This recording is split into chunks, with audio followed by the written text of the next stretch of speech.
Hello and welcome to another episode of Conquering Geek Culture. Today I'm joined by Ralf Reichert, co-founder and CEO of ESL. Hi, Ralf. Hey.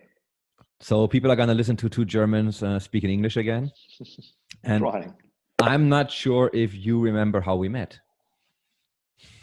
I think we met at Gamescom in our super fancy outdoor area where we had lunch, which looked a little bit like if you are in a prison and get served together with 400 other people who are stuck with you. Yeah, and I need to get it out of the way just so you know it's gone. But you were the first person who offered me a job in esports. Which I didn't take, but you were, and it happened after ESL rejected me, and I reached out to you, and then we met, we talked, and here we are. Yeah, you had a passion for it, right? And we always like to, or I always like to hire people. I mean, look, skills are relevant, but you were like this elite student guy, so we weren't totally dumb. Plus you had the passion in your eyes. That's why I thought that you can join the company and add value. And I think we've a lot of experience with hiring decent to good educated people, which were there not for the money, but for the passion for what we're doing after all. So that's how, although esports has been built, I guess, in the last 20 years, really. Yeah, I think that's a perfect keyword because 20 years, like ESL was started 20 years ago almost, right? Like we had Jens on the podcast and we talked a little bit about ESL, so we touched slightly on this, but why would you start a company like ESL 20 years ago?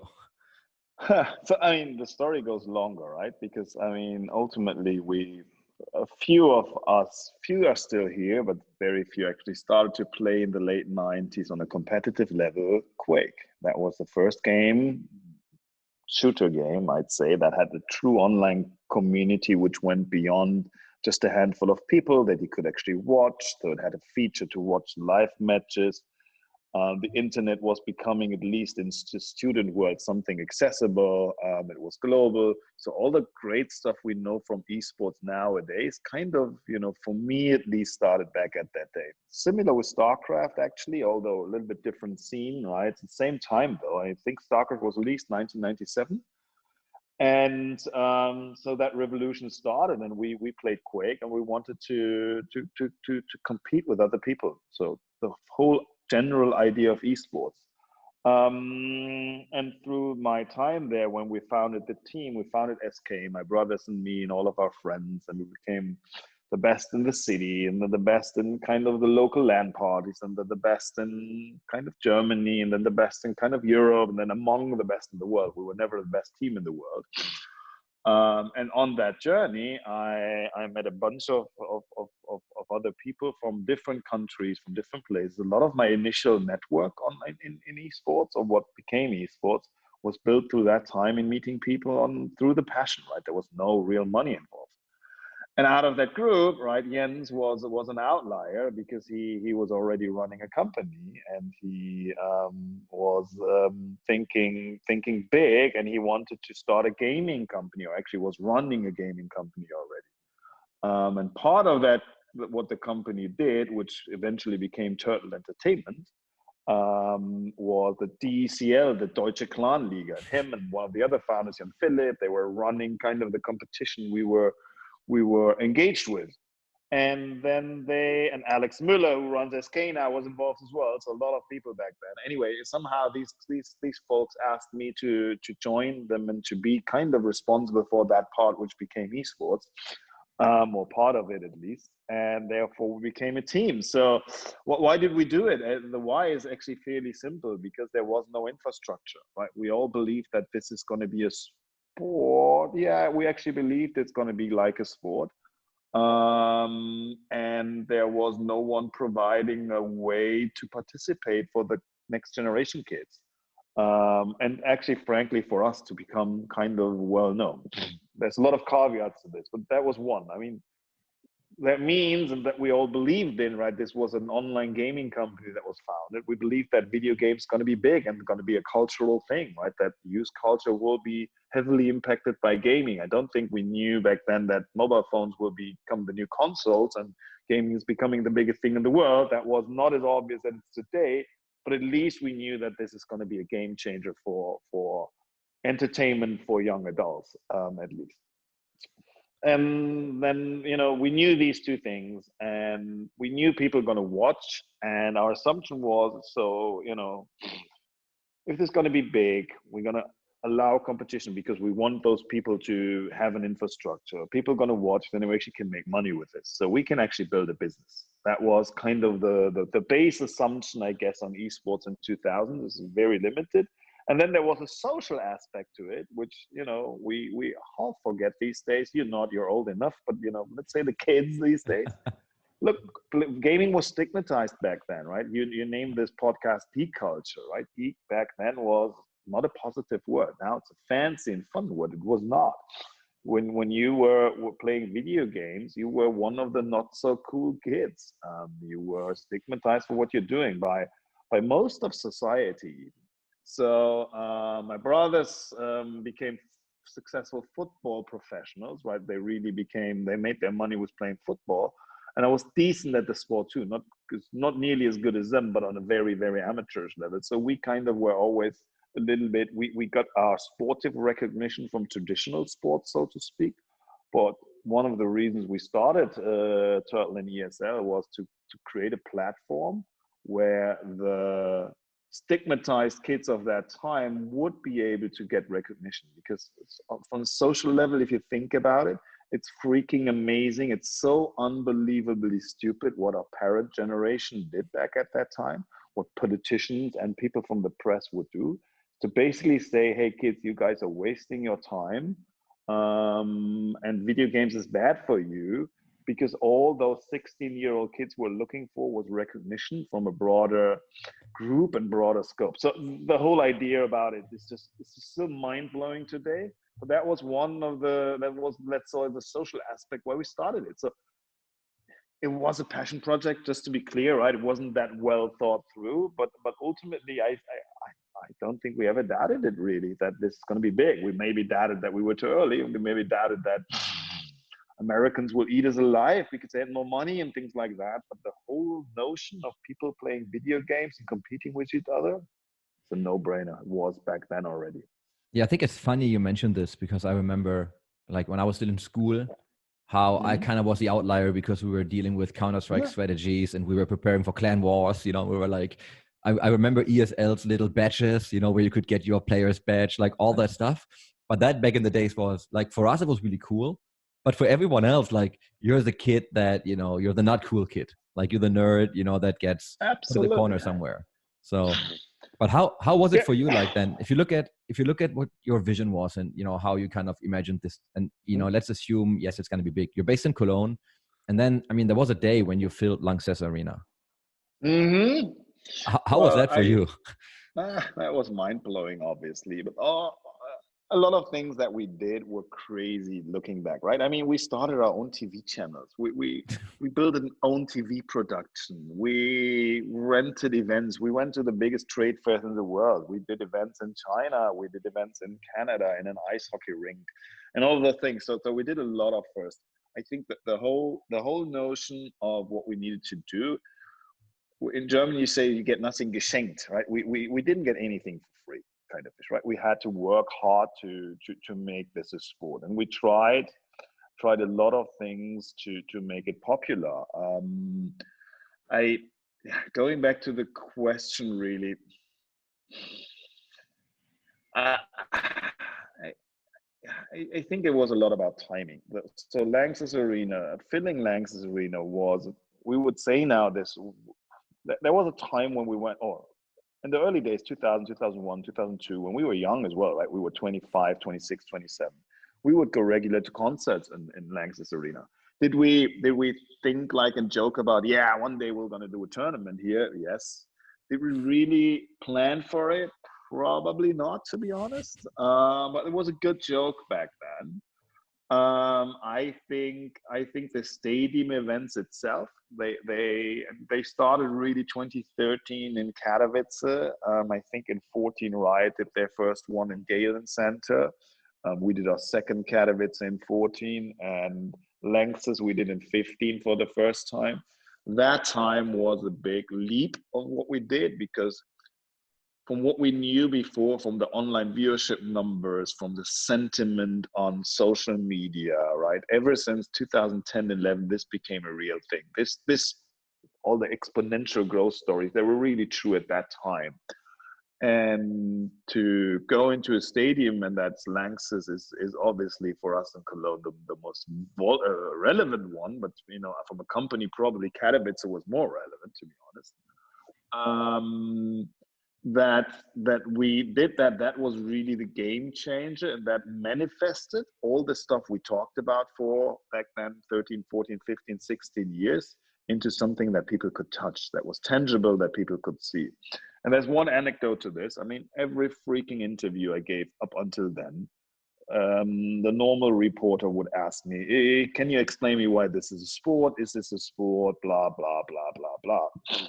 Literally, when we started to do this in stadiums, the reporters would come to me in the beginning and say, hey, I wanted to ask you if this is a sport, but now that I've seen the scenery, the energy, the athletes, the whole thing, this is so obvious it's a sport, right? So will this be Olympic? So, I mean, similar stupid question, but long story short, everyone who was not even close to it, but who dared to attend what we were doing, understood that this was a real thing. And there's no surprise that around that time, right, Twitch was sold to Amazon. We did the MTG deal. A lot of what's esport these days was decided around that time, actually, because then it became tangible, as I said. Yeah, and let's quickly go to this, because when you just mentioned this, so Twitch got acquired by Amazon, and it was like almost $1 billion. So everyone looked at esports, and all eyes were on esports. Then you saw that MTG, and I want to talk about this a little bit later, but MTG basically acquired like ESL. They also acquired DreamHack. Then you saw that Activision Blizzard acquired the MLG assets. So there was this kind of time where everyone felt like content is king, and we need the infrastructure. We need these kind of content producing league operators. Like, how did that feel for you back in the days then? Like when the deal happened, what changed for ESL, and also like what is ESL today? Like, how do you look at ESL today compared to what it used to be? So a few things, right? I mean, number one, they didn't acquire ESL as full, right? So they did a strategic change in the shareholder shift, right? Because we had plenty of shareholders before, and MTG became by far the largest, but they clearly let us independently run the company, and they became an accelerator of what we wanted to do. So they funded a lot of our expansion. Usually as a company, you need to go out and raise money. You see that with teams a lot of times, right? 1, 2, 3, 4, 5 times. Once a year, every 2 years, every 3 years, whatever. With MTG, we have someone up until today who helped us grow our expansion and fuel what we wanted to do. That was the why, because they believed in the sport. What did it feel? It was obviously extremely validating, and ever until then, as a European company, access to capital is not as easy, right? You know it. Raising money now is obviously easier than it was 5 or 10 years ago, but it's still easier in the US. So I think for that time for us was a game changer, because we didn't need to worry about money anymore, right? Before that, running a company, that means you're always with one foot in insolvency, to go bankrupt. That changed. Very, very simple and very straightforward. On the other side, they helped us to think big and internationalize the company. We always thought that this is a global play for ESL, that either we're going to be the biggest independent tournament operator with a global brand and with a global presence, or we're just going to be one out of many. Time will tell if we achieved our goals, but so far I think we've been doing all right. I think that's the reason. There's tons of details around it, tons of changes, but the core thing is, I mean, what it helped us is to really try to focus around building ecosystems. What we did in Counter-Strike, we believe we can do in a few other games in the future, to build something sustainable, something with a lot of strong stakeholders, which collaboratively brings an industry forward. And in the end of the day, to purely, and that is so freaking great of what I love about the games we're in, being judged by fans, because ultimately fans and players is why we do this, is why we started this. So we come from that, right? Either people watch or we want to build an infrastructure for them to play on. And I feel if you/we have that as a very sharp focus on how you run your business, it's very unlikely that you're not going to succeed. The problem is a lot of people come into that market and they don't care about the fans or not the players. They believe that they want to have a certain piece of the ecosystem or insert themselves in a certain value chain. So for them, it's not about creating value, it's about sucking out value. That usually doesn't work on the long run. Let me ask you a question that I get asked a lot of times. Sure. So people ask me when they look at ESL, they often ask me like, we look at the closed ecosystems, you look at Overwatch League, you look at Riot Games, and you see that whenever their kind of game or their infrastructure gets big enough, they take control, they do it themselves. So people often ask me, what is ESL? What's ESL actually doing, and how is ESL actually going to survive in a system where as soon as it becomes big enough, publishers do it themselves? So how would you answer that question? What is ESL in that sense? Super simple. So I mean, for the ones that I think there's perception game going on with some of those things. Number one, for every Overwatch League, there are at least 1 or 2 open ecosystems. So there's enough games.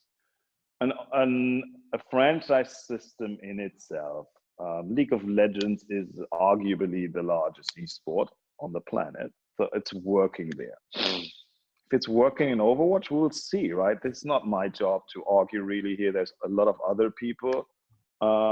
It's not that it's just blown away everything, right? And is super, super awesome. And therefore, I'm actually, my argument, or the core argument against this again is, for an open ecosystem is a better word. It's not against the closed ecosystem, because a closed ecosystem can work. Number one, if you have a successful game, esports is a fairly small business. It has a fairly limited gross margin compared to running a video game, right? So a lot of companies, which I know, are actually say, hey, I'm really focused on creating the best game. That's what, that's what my core job is, esports. There's other companies who can do that. So it's that whole typical notion of vertical integration versus horizontal non-integration, so to speak.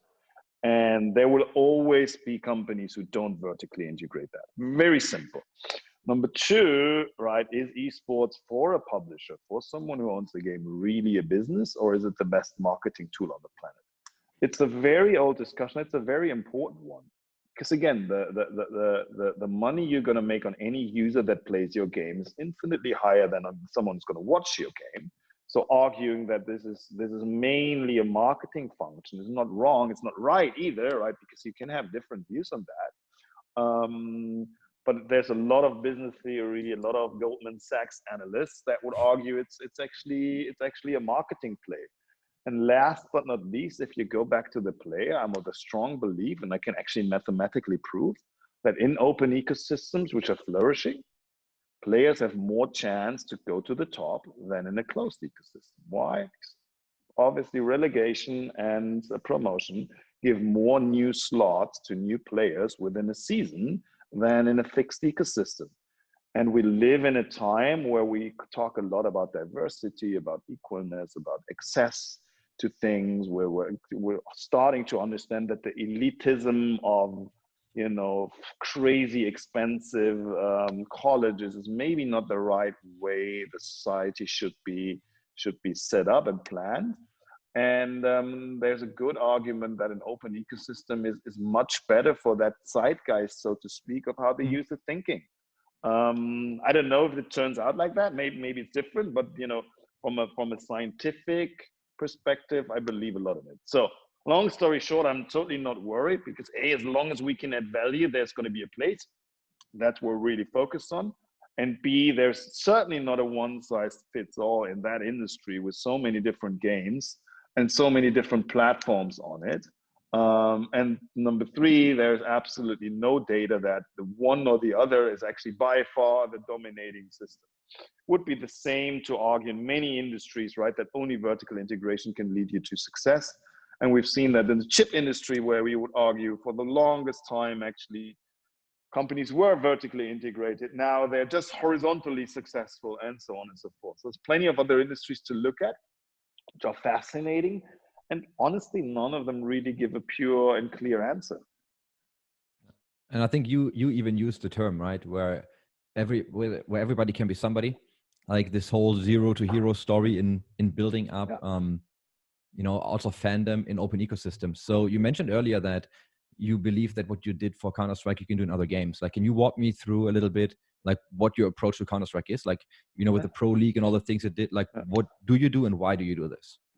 Sure. I mean, you just said it, right? If I go down to an ecosystem product side, right, how we want to make this happen, what's philosophy about it, you just said, right? To create a world where everybody can be somebody means that everyone can come to the top. That is kind of the key idea, and that there's multiple ways to the top, right? If we look at football, you basically have to train your whole life, or athletics, right, to come to that one point in time where you have that one chance, and if not, you're kind of done and you know, move on. It's simplistic, right? It's not like that, but you know, from a general idea. I think how Counter-Strike and a lot of those other ecosystems, and even Dota, although they have with the international outlier have become, is that we actually created a shitload of different competitions. Some of them were tournaments, some of them were league, with kind of serial entrepreneur ecosystems and formats on how competition can be run. So that's something that very few other sports can, right? Because tennis always has been tennis, and it changes maybe 3% a year, and it's a tournament circuit, and that changes 3% to next year. But there's rarely to never anything dramatically happen, while football or basketball are always leagues, and always have been leagues.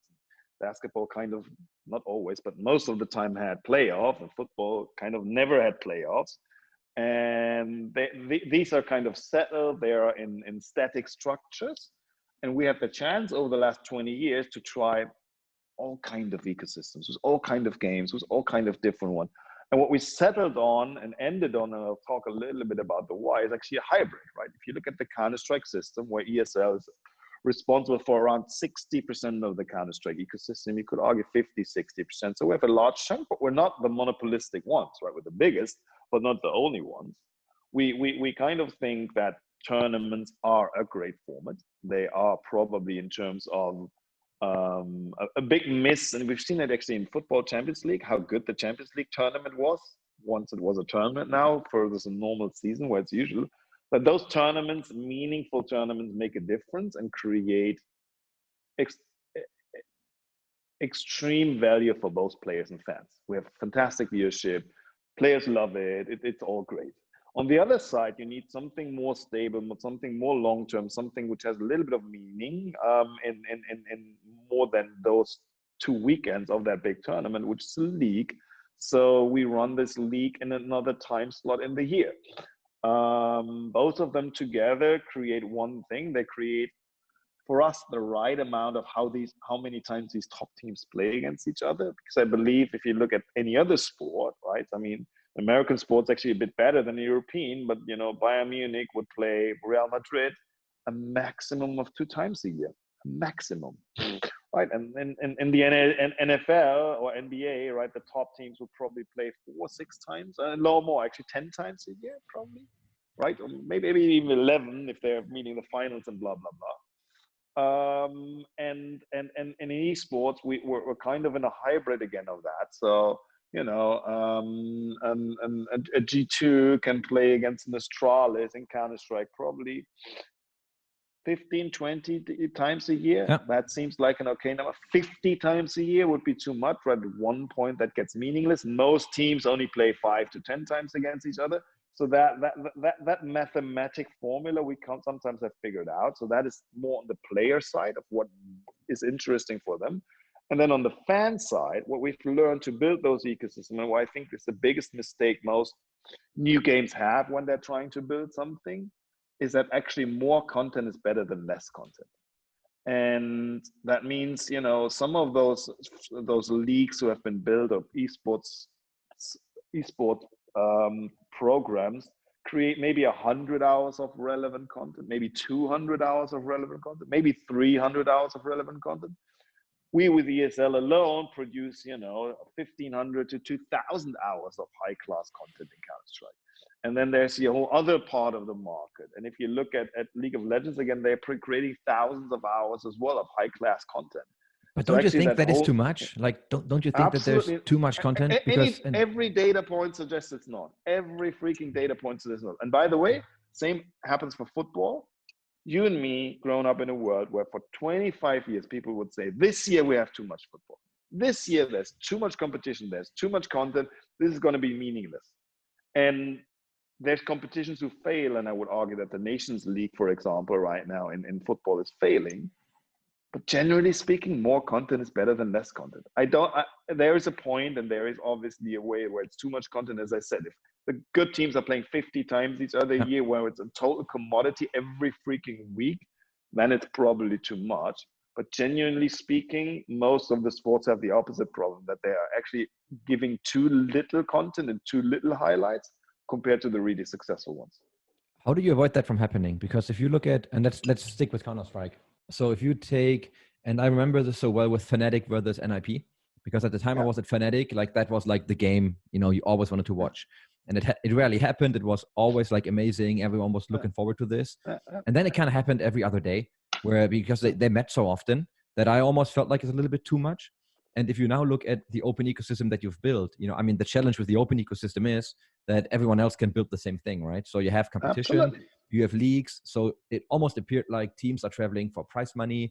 It's like, oh, I can make more money here, so I'll probably do this. Yeah. Oh, this is legit, I'm going to go there. And you end up with a lot of the same teams playing each other all the time. Like, how do you avoid that from happening?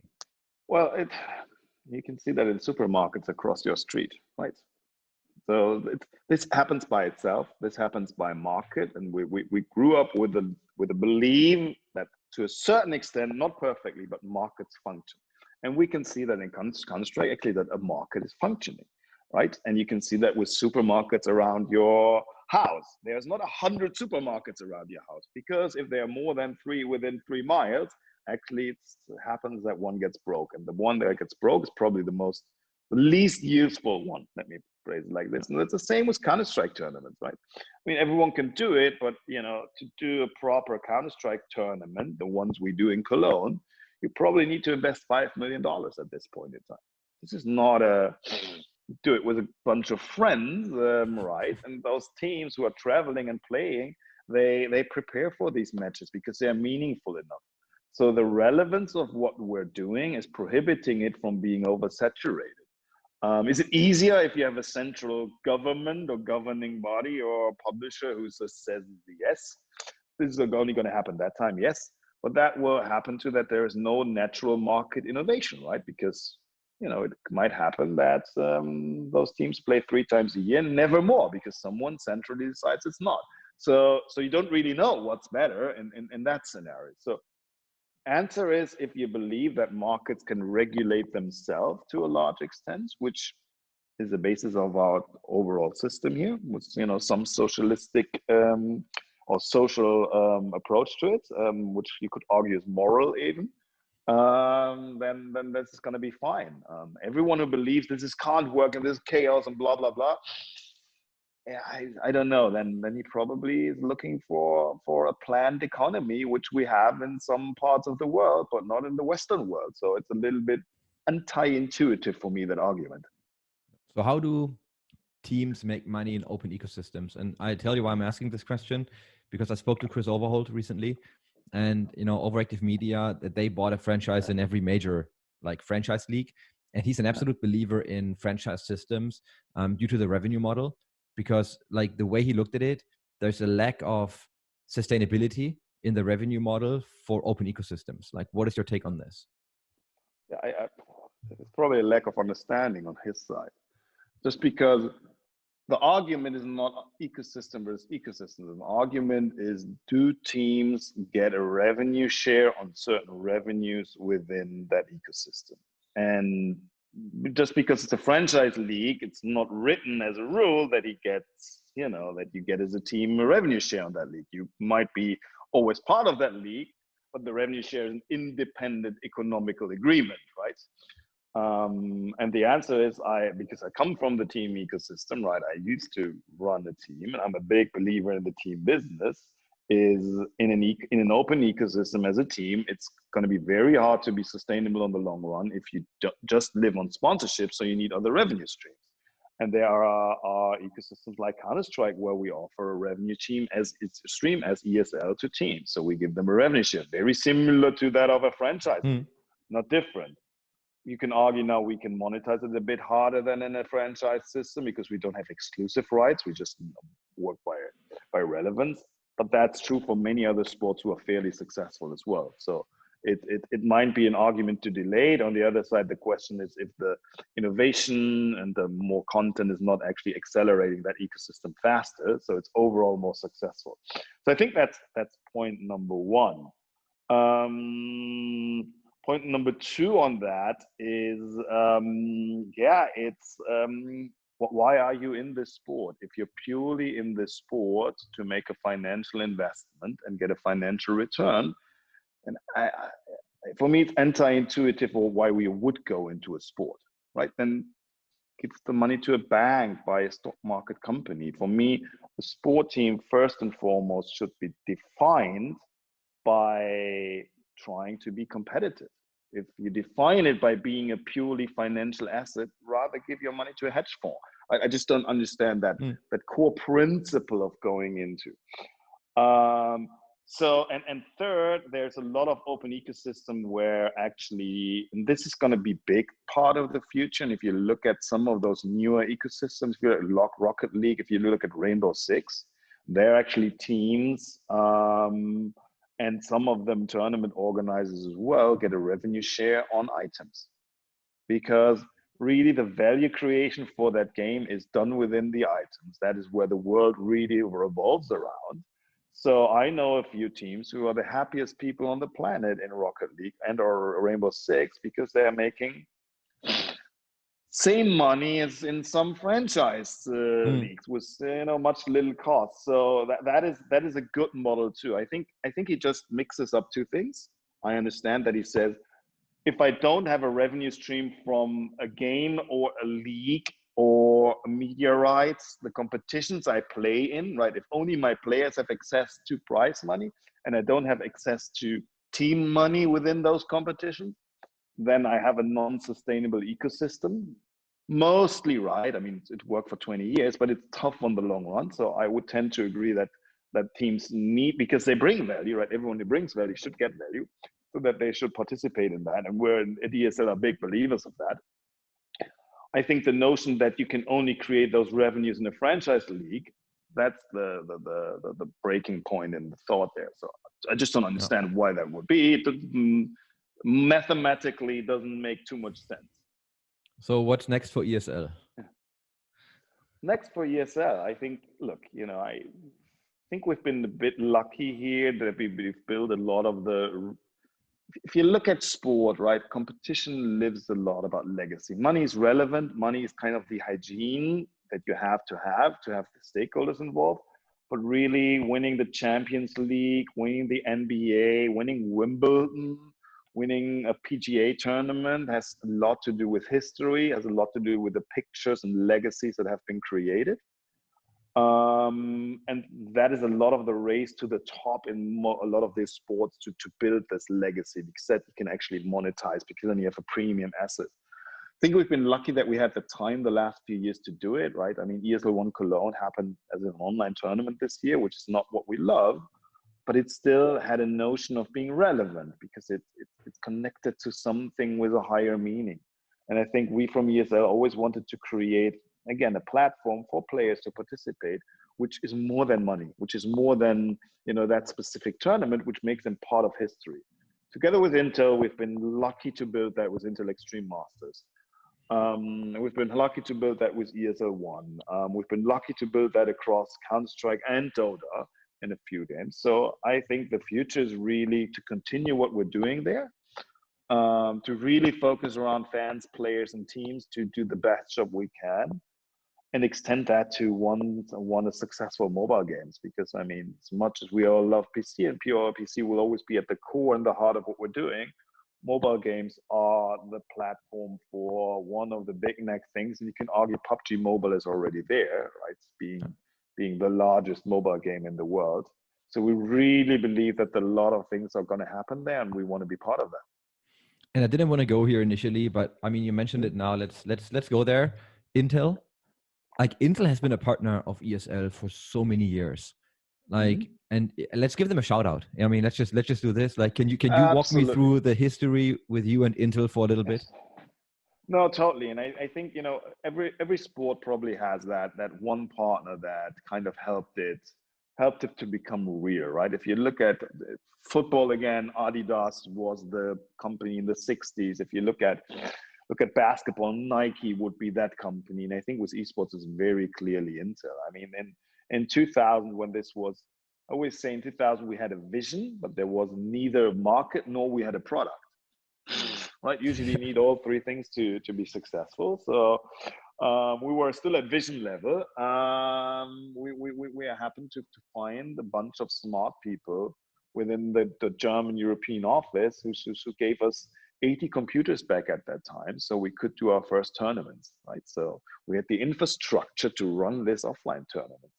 And ever since then, Intel has been a fantastic partner in building this market, in believing to give the best, to sharing that value of creating that open society, that open world, that accessibility, not going into something where it's limited on the one side, and B, focusing really on the consumer. And again, the consumer for us are players and fans, who, by the way, are part of teams.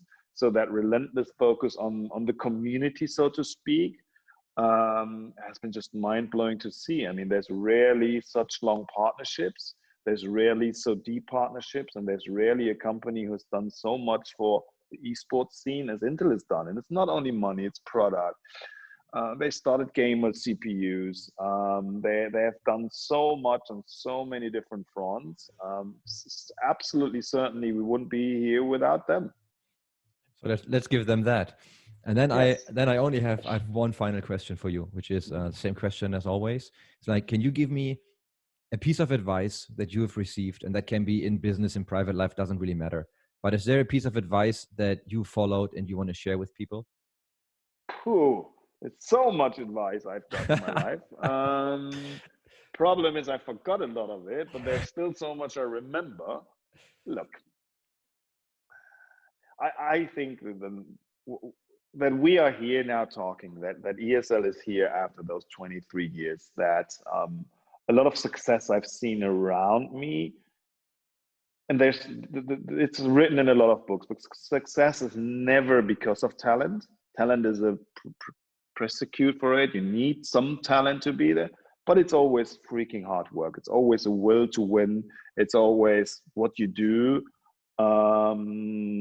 And yeah, so yeah, it's really the will to win that matters. And I think that has guided us where we are, and we did it always for the right reasons. And I think that's for everyone, right? If you do something for the right reasons, if you have some base talent, don't get me wrong, without talent you shouldn't do it.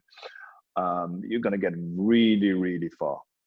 Same for most sports. Not the most talented players usually are the world's best.